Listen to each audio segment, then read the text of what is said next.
शैक्षिक अनुसंधान एवं प्रशिक्षण परिषद रांची झारखंड द्वारा प्रथम सावधिक परीक्षा 2021-22 का सेट 1 आज हम लोग सॉल्व करेंगे। ठीक है, आइए क्वेश्चन नंबर 1। पहला क्वेश्चन है, if the distance of a point from a positive charge increase, the value of the potential at the point increase करेगा, decrease करेगा, maybe increase or decrease, remain the same। कोई idea है? यहाँ पे देखिए एक सिंपल सा फॉर्मूला जो है आपने पढ़ा है, electric potential V is equal to 1/4 pi epsilon naught into Q by R पढ़ा है। ठीक है, यहाँ पे देखिए हम लोग क्या देख रहे हैं कि V और R के बीच में क्या रिलेशन है, तो V inversely proportional to R है। अब देखिए क्वेश्चन में क्या बोल रहा है, if the distance of A point from A positive charge increase, अगर आप इस डिस्टेंस को क्या करेंगे, इंक्रीज करेंगे, the value of the potential at the point क्या करेगा, ये डिक्रीज करेगा।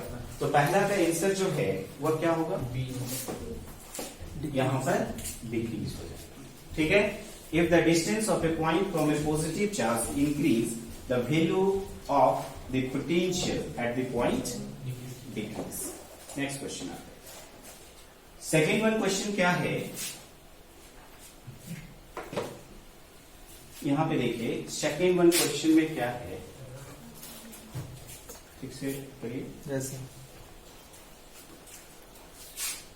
two charges is spheres are separated at a distance d, exert a force F on each other। If charges are double and distance between them is double, then the force is right। तो यहां पर देखिए Coulomb's law आपने पढ़ रखा है, क्या होता है कूलम्स लॉ, तो F is equal to 1/4 pi epsilon naught into Q1 Q2 by R right. तो यहां पे क्या कह रहा है कि दो चार्जेस हैं, दोनों के बीच का सेपरेशन जो है d है। ठीक है, तो इस r को हम लोग क्या कर देंगे, d कर देंगे। Exert a force F on each other, दोनों चार्जेस के बीच में जो फोर्स लग रहा है, अगर ये वाला चार्ज जो है, ठीक है, आपका Q1 है, ये चार्ज Q2 है, दोनों के बीच का सेपरेशन कितना है, d है राइट। तो यहां पर देखिए जो फोर्स एक्सर्ट हो रहा है F इज इक्वल टू, वह कितना हो रहा है, 1/4 pi epsilon naught into Q1 Q2 by d square. अब देखिए क्वेश्चन में क्या है, इफ चार्जेस आर डबल, अगर दोनों चार्जेस को हम लोग डबल कर दें, यानी कि 1/4 पाई एप्सिलॉन नॉट इनटू, ये कितना हो जाएगा, 2Q1 हो जाएगा, और ये कितना हो जाएगा, 2Q2 हो जाएगा, डिवाइडेड बाय। अब देखिए distance between them is also double, इसको भी आप डबल कर दो, तो ये हो जाएगा 2D होल स्क्वायर। तो यहां पर F dash is equal to क्या हो जाएगा, 1/4 pi epsilon naught into 4Q1 Q2 divided by 4D square. तो 4 कैंसिल हो जाएगा। तो आप देख रहे हैं कि जो पहले था 1/4 pi epsilon naught into Q1 Q2 by D square same आ रहा है। कहने का मतलब है यहाँ पर ऑप्शन नंबर कौन सा करेक्ट होगा, A। ठीक है, यानी कि यहाँ पर फोर्स जो है वो क्या होगा, F होगा, राइट है। तो यहाँ पे देखिए चार्जेस जो है एक्चुअल में Q1 और Q2 दोनों का डबल कर, ठीक है, तो 2 इंटू 2 तो 4 हो गया, और जो दोनों के बीच का सेपरेशन है उसको भी अगर आप डबल कर दो, है ना, तो ये 2D हो गया, तो यहाँ पर भी 4 आ जाएगा, तो 4 कैंसिल हो जाएगा। तो हम लोग यहाँ पर देखेंगे कि सेम फोर्स जो है यहाँ पर एक्सर्ट करेगा। अब आइए क्वेश्चन नंबर 3 में। क्वेश्चन नंबर 3 जो है वह क्या है, the relation between electric field E and potential is. बहुत ही सिंपल क्वेश्चन है ना, आपने पढ़ा है इलेक्ट्रिक फील्ड और पोटेंशियल डिफरेंस के बीच में क्या रिलेशन होता है, that is E is equal to minus dV by dx right. Next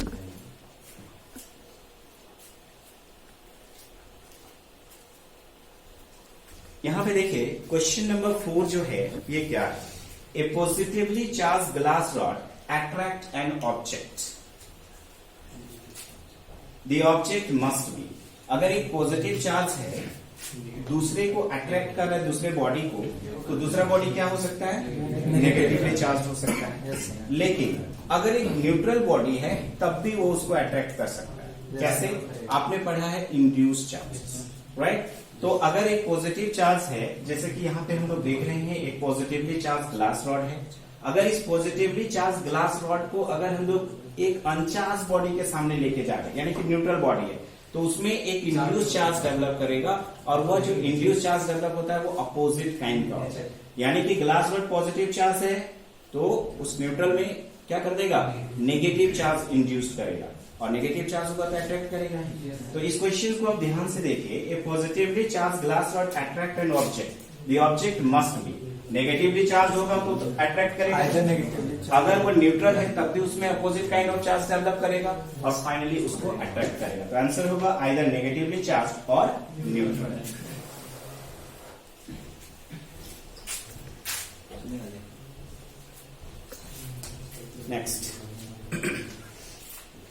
Next question here. If a dielectric be introduced between the plates of a parallel plate capacitor, then the value of its capacitance.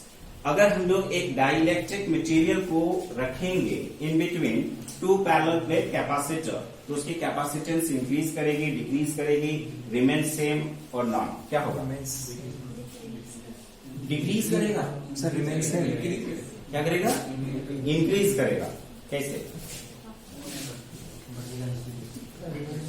कैसे करेगा? यहां पे देखिए, आपने पढ़ा है capacitance of a parallel plate capacitor, C is equal to epsilon naught epsilon R S बटा क्या होता है, D होता है।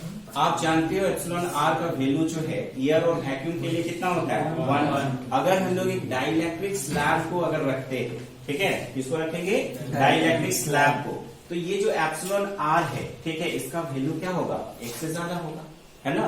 तो अलग अलग जो आपका, ठीक है, डाइलेक्ट्रिक मटेरियल होगा, सबका एप्सिलॉन आर का वैल्यू अलग अलग होता है, लेकिन हमेशा वो 1 से ज्यादा ही होगा। सबसे कम जो है एयर और वैक्यूम का होगा। तो यहाँ पे अगर एक डाइलेक्ट्रिक को अगर इंट्रोड्यूस करेंगे पैरेलल प्लेट कैपेसिटर के बीच में, तो उसका कैपेसिटेंस जो है अगर ये बढ़ेगा, ठीक है, तो नेचुरली कैपेसिटेंस भी क्या करेगा, इंक्रीज करेगा। तो ये हमने अलग से भी आपको बताया था कि अगर एक डाइलेक्ट्रिक मटेरियल जो है अगर हम लोग पैरेलल प्लेट कैपेसिटर के बीच में रखते हैं, तो उसकी जो कैपेसिटेंस है वो क्या होती है, इंक्रीज करती है, बढ़ती है। अब देखिए नेक्स्ट क्वेश्चन क्या है, Ohm's law is valid when the temperature of conductor is constant। जो स्टेटमेंट है Ohm's law का, उसी में हमने देखा है क्या है Ohm's law का स्टेटमेंट। तो it states that if all the external physical conditions such as temperature, mechanical strain, etc. remains constant, then the electric current flowing through the conductor is directly proportional to the potential difference across its two ends। तो condition जो है, ठीक है, यहाँ पर हम लोग देखते हैं कि टेम्परेचर जब है कांस्टेंट, तभी जाकर Ohm's law वैलिड होगा, यानी कि V directly proportional to I होगा। अब यहाँ पे देखिए नेक्स्ट क्वेश्चन क्या है, the example of a non ohmic resistance is. Non ohmic resistance जो है उसका एग्जाम्पल जो है, ठीक है, वो क्या होगा? तो यहाँ पर हम लोग देखते हैं डायोड। कोई भी सेमी कंडक्टिंग मटेरियल जो होता है, ठीक है, वो नॉन ओमिक रेजिस्टेंस होता है। नेक्स्ट क्वेश्चन क्या है, क्वेश्चन नंबर 8।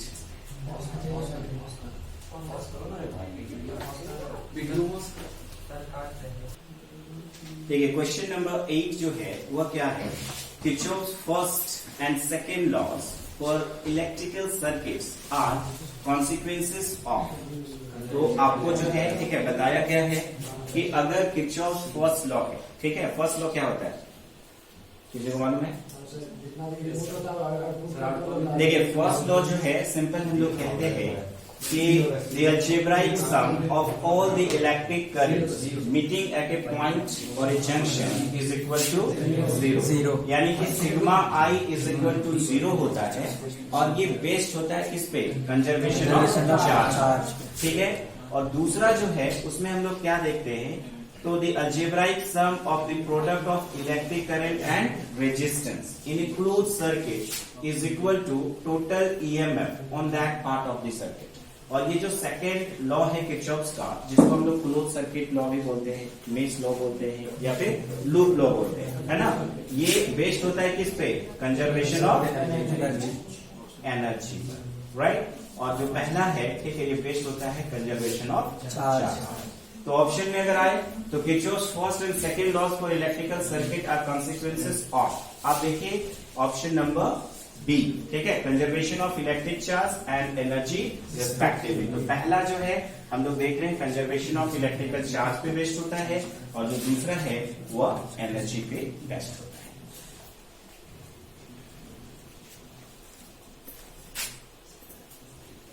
अब देखिए नेक्स्ट क्वेश्चन, ये न्यूमेरिकल जो है मैंने आप लोगों को बनवाया था, राइट।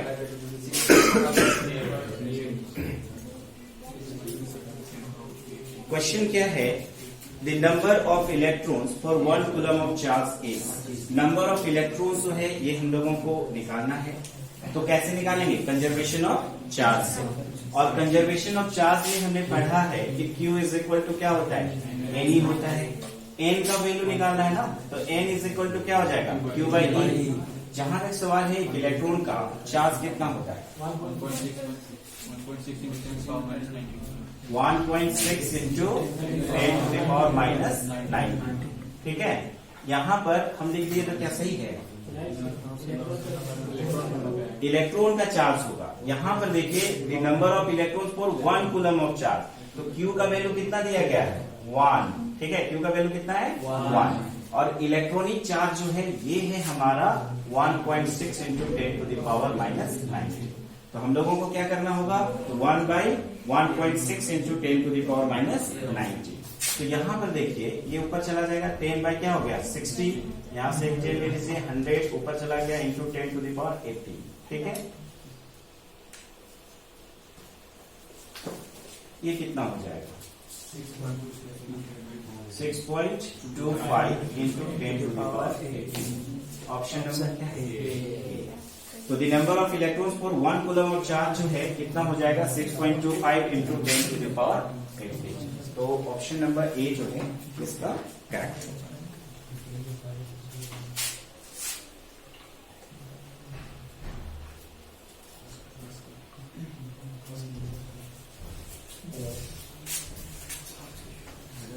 अब देखिए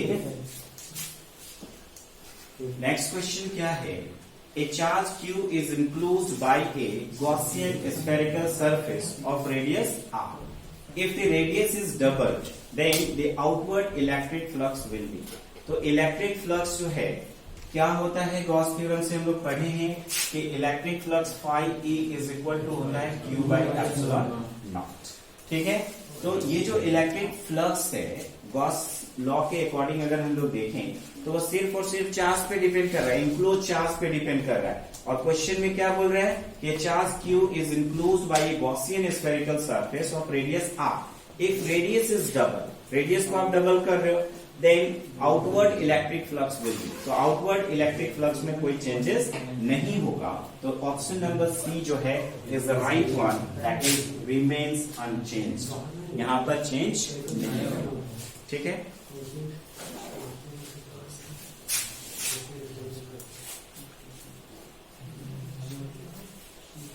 अब आइए नेक्स्ट क्वेश्चन, क्वेश्चन नंबर 11। यहां पे देखिए क्वेश्चन नंबर 11 में क्या है, the specific resistance of a rod of copper as compare to that of thin wire of copper is. यहां पे हम लोग देख रहे हैं स्पेसिफिक रेजिस्टेंस। स्पेसिफिक रेजिस्टेंस का दूसरा नाम मालूम है, रेजिस्टिविटी, ठीक है। तो स्पेसिफिक रेजिस्टेंस बोलिए या रेजिस्टिविटी, दोनों एक ही चीज है। तो यहाँ पर आपको ध्यान में रखना है, ठीक है। बोल रहा है एक रॉड है कॉपर का, है ना, और उसको जो है कंपेयर किया जा रहा है थिन वायर ऑफ कॉपर, यानी कि उसका डायमेंशन चेंज हो रहा है। तो हमेशा याद रखिएगा कि जो स्पेसिफिक रेजिस्टेंस है या जो रेजिस्टिविटी है ना, वो डायमेंशन पे डिपेंड नहीं करता। तो आप थिन वायर ले लो, ठीक है, या फिर थिक वायर ले लो, ठीक है। दोनों का स्पेसिफिक रेजिस्टेंस क्या होगा, सेम होगा। स्पेसिफिक रेजिस्टेंस जो है नेचर ऑफ द मटेरियल पे डिपेंड करेगा, यानी कि अलग अलग मटेरियल में हम लोग देखेंगे कि स्पेसिफिक रेजिस्टेंस का वैल्यू अलग अलग होगा, लेकिन जो डायमेंशन है, ठीक है, उस पर डिपेंड नहीं करता है। लेकिन अगर स्पेसिफिक रेजिस्टेंस की जगह में सिर्फ अगर रेजिस्टेंस रहेगा तो रेजिस्टेंस का वैल्यू जो है वो डायमेंशन पे डिपेंड करता है, राइट। तो यहाँ पर चूंकि स्पेसिफिक रेजिस्टेंस का सवाल है तो specific resistance of a rod of copper as compare to that of a thin wire of copper, ये क्या होगा जी, सेम होगा। तो इसमें जो है चेंज नहीं करेगा।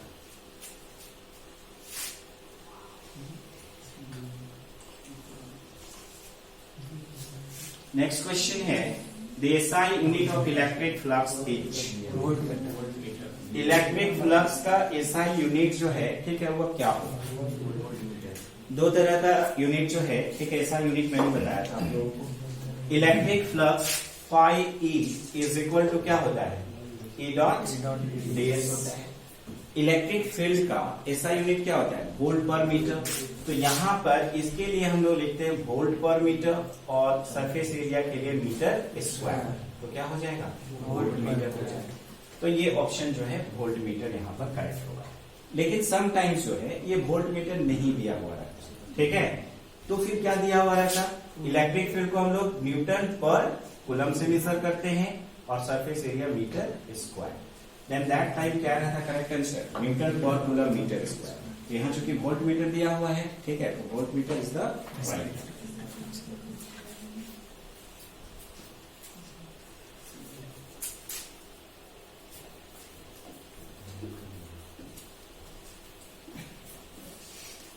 अब देखिए क्वेश्चन नंबर 13, ठीक है। 13 जो है वो क्या है, a wire P is half the diameter and half the length of a wire Q of similar material. अगर मटेरियल वाइज देखें, ठीक है, तो दोनों सेम है, ठीक है।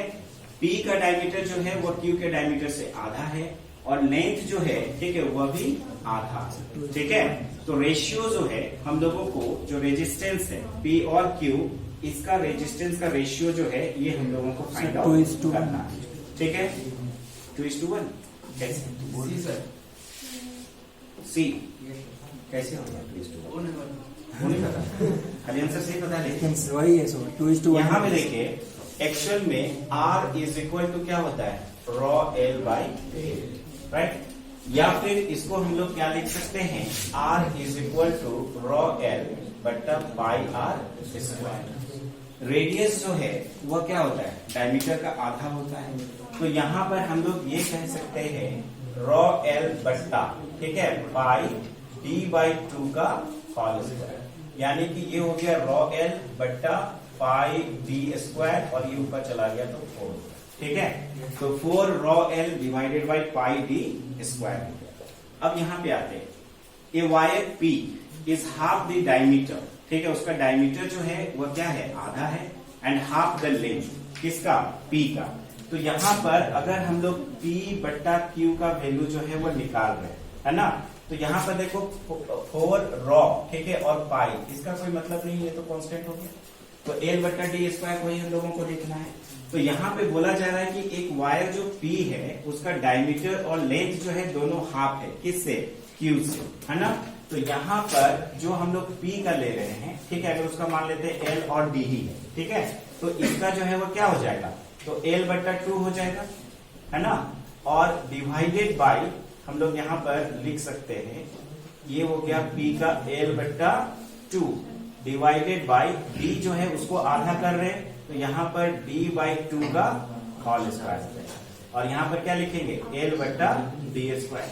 तो यहाँ पर देखिए क्या लिखा जा सकता है, तो L/2 है ना, into 4/D square divided by L बट्टा D स्क्वायर। तो ये हो गया 2 दूनी 4, ठीक है, ये कैंसिल आउट हो गया, LL कैंसिल हो गया, तो क्या हो जाएगा 2:1।